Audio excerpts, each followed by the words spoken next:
हरि ओम, नमस्कारम, नमो नमः। मैं doctor दिव्येश्वर Shastri Divyavani संस्कृतम channel में आप सबका हार्दिक स्वागत, अभिनंदन और वंदन करता हूँ। छात्र छात्राओं, अध्यापक बंधुओं, अध्यापिकाओं बहनों, प्रतिदिन की भांति आइए आज हम पढ़ते हैं व्यंजन संधि में जस्त्व व्यंजन संधि। आज का पाठ है हमारा व्यंजन संधि के अंतर्गत जस्त्व व्यंजन संधि। ध्यान दीजिए, जस्त्व व्यंजन संधि क्या चीज है, उसकी परिभाषा, उसकी उदाहरण सहित आज हम आपको बताने जा रहे हैं। देखिए, जस्त्व व्यंजन संधि में स्वर वर्ण, ध्यान दीजिए और ध्यान से सुनिए, स्वर वर्ण अथवा वर्ग की तीसरा वर्ण, स्वर वर्ण अथवा वर्ग की तीसरा वर्ण जैसे कि ग, ज, ड, द, ब।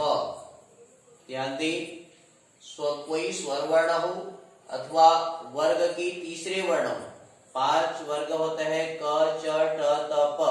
क वर्ग, च वर्ग, है ना, क वर्ग, च वर्ग, ट वर्ग, त वर्ग और प वर्ग।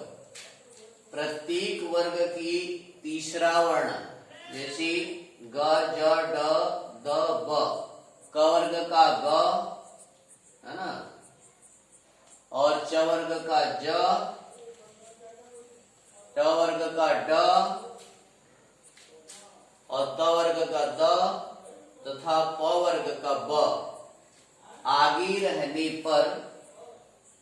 रहने पर वर्ग की प्रथम वर्ण के स्थान पर, वर्ग के प्रथम वर्ण के स्थान पर उसी वर्ग का, जो वर्ग रहेगा उसी वर्ग का तीसरा वर्ण हो जाता है।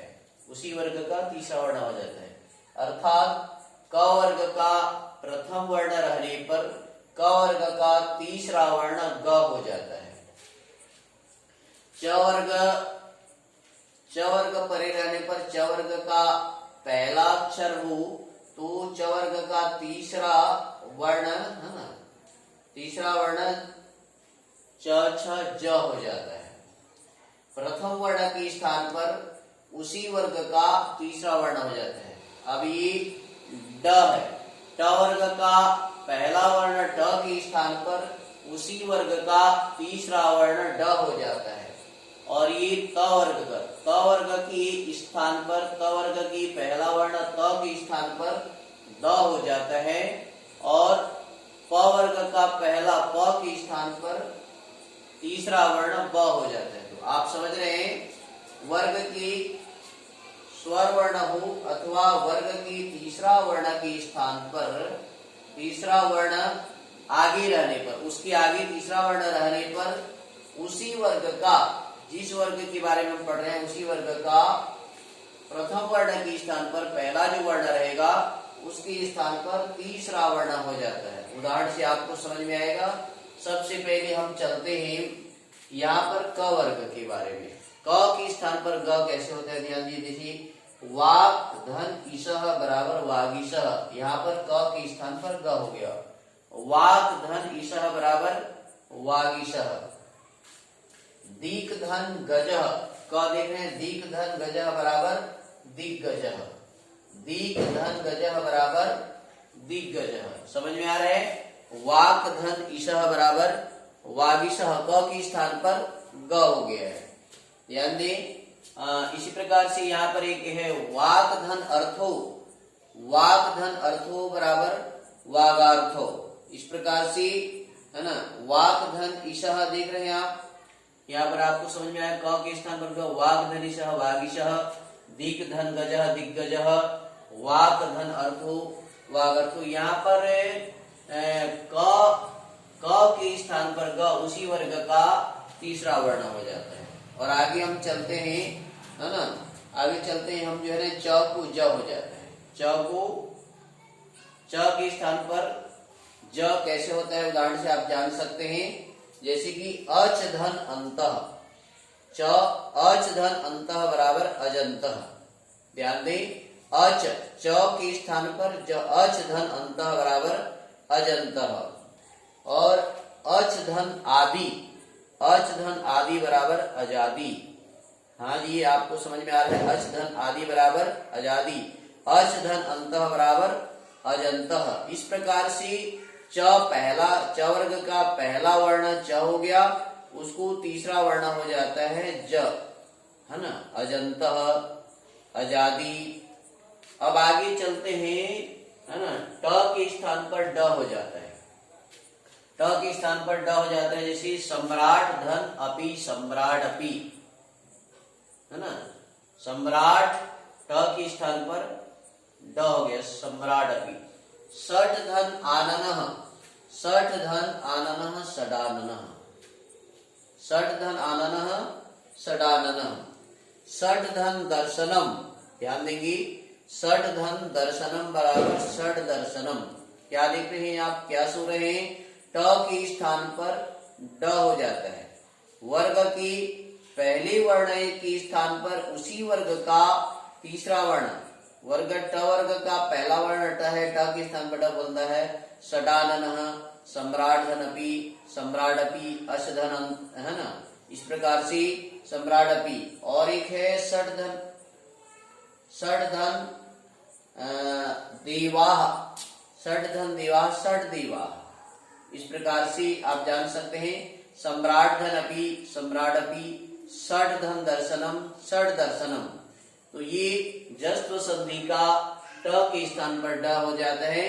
और आगे हम चलते हैं, त के स्थान पर, त वर्ग की त के स्थान पर द होता है, त के स्थान पर। जैसे तत् धन दानम, तत् धन दानम, तद दानम, ये त को द हो गया है, तत् धन दानम, तद दानम। तत् धन एव, तदैव, ये आगे स्वर वर्ण है। जैसा कि मैं कहा था कि आगे स्वर वर्ण होने पर भी ये हो जाता है, त को द हो जाता है ना, त के स्थान पर द हो जाता है। एक उदाहरण और करते हैं, सत धन आचारः, सत धन आचारः, सदाचारः।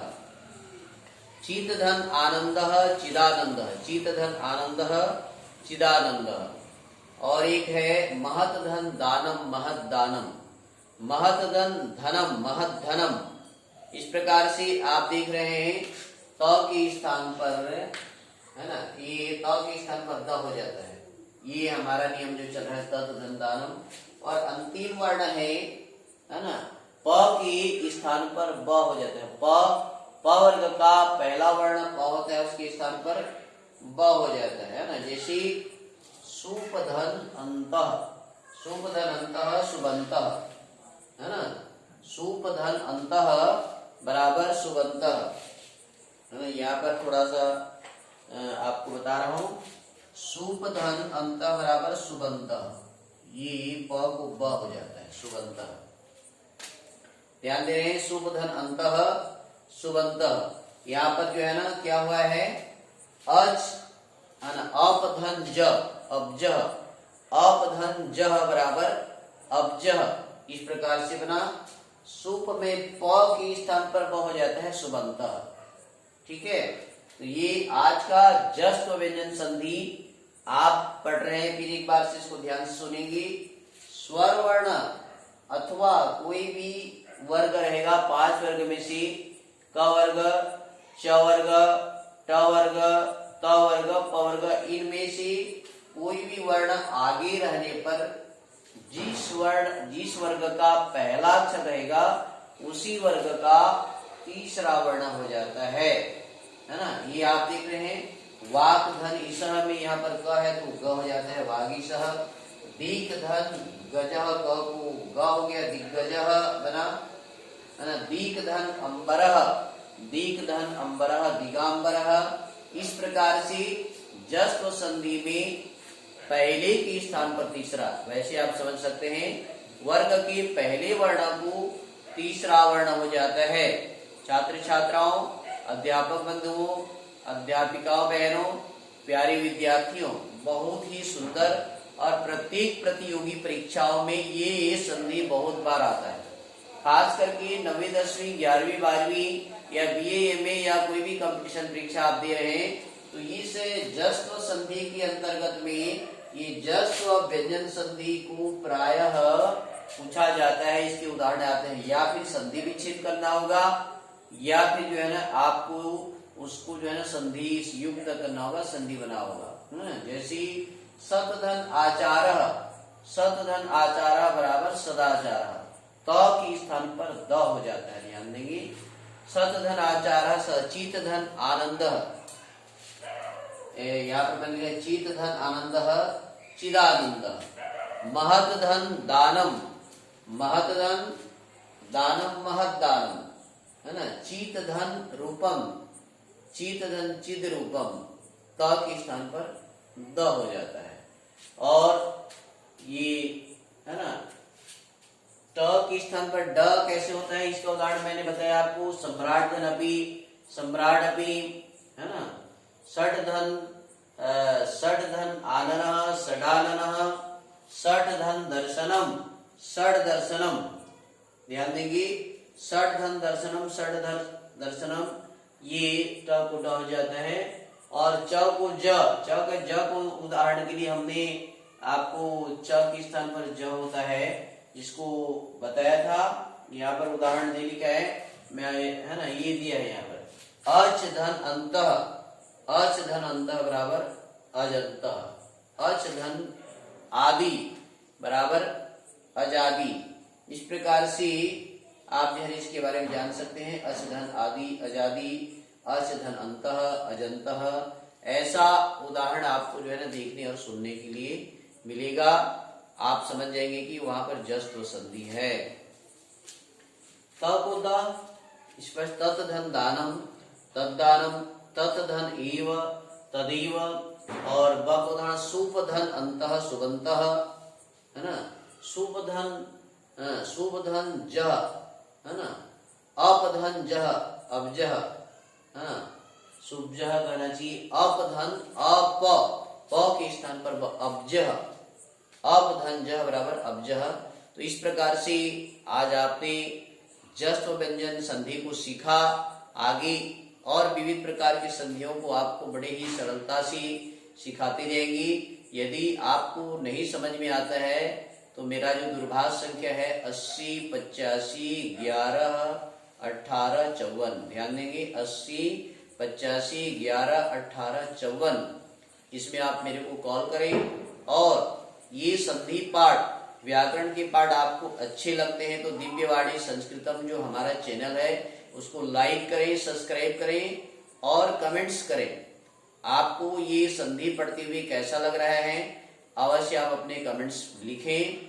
क्या आपको समझ में आ रहा है तो जरूर लिखें, और समझ में नहीं भी आ रहा है तो आप जो है फिर भी कमेंट्स बॉक्स में लिखें कि गुरुजी ये समझ में नहीं आ रहा है, जिससे और आपको बार बार बताने का प्रयास करेंगे। और मैं एक एक नियमों को पुनरावृत्ति अर्थात बार बार बताने का मेरा उद्देश्य है कि आप समझ जाएं। जैसे कि मैं इसको 3 बार बताया, स्वर वर्ण हो अथवा वर्ग का तीसरा वर्ण, वर्ग का तीसरा वर्ण है, हर वर्ग का तीसरा वर्ण होने से देखिए ये ग ज ड द ब, इसको पाणिनि अष्टाध्यायी में जब गणदस बोल सकते हैं, किंतु यहाँ पर सरलता से ग ज ड द ब ये वर्ग के तीसरे वर्ण है। हर वर्ग का तीसरा वर्ण, 5 वर्ग में क वर्ग च वर्ग ट वर्ग त वर्ग प वर्ग, इन 5 वर्ग के ये है ना, ये परे होने पर आगे रहने पर जो वर्ग का वर्ण आगे रहेगा तो उसी वर्ग की पहले वर्ण के स्थान पर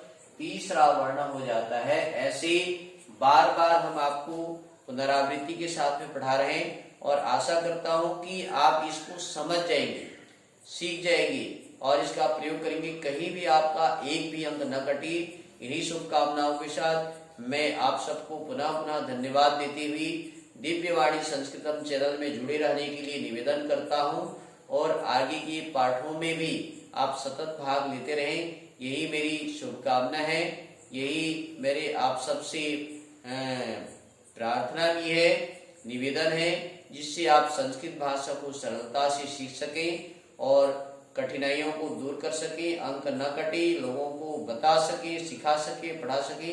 यही इस चैनल का भावना है और मेरा भी भावना यही इस चैनल का उद्देश्य भी है। धन्यवाद। पुनर्मिलामः। नमो नमः वदन्तु एक बार सभी मिलकर बोलिए जयतु भारतम जयतु संस्कृतम जयतु भारतम जयतु संस्कृतम पुनर्मिलामः नमो नमः।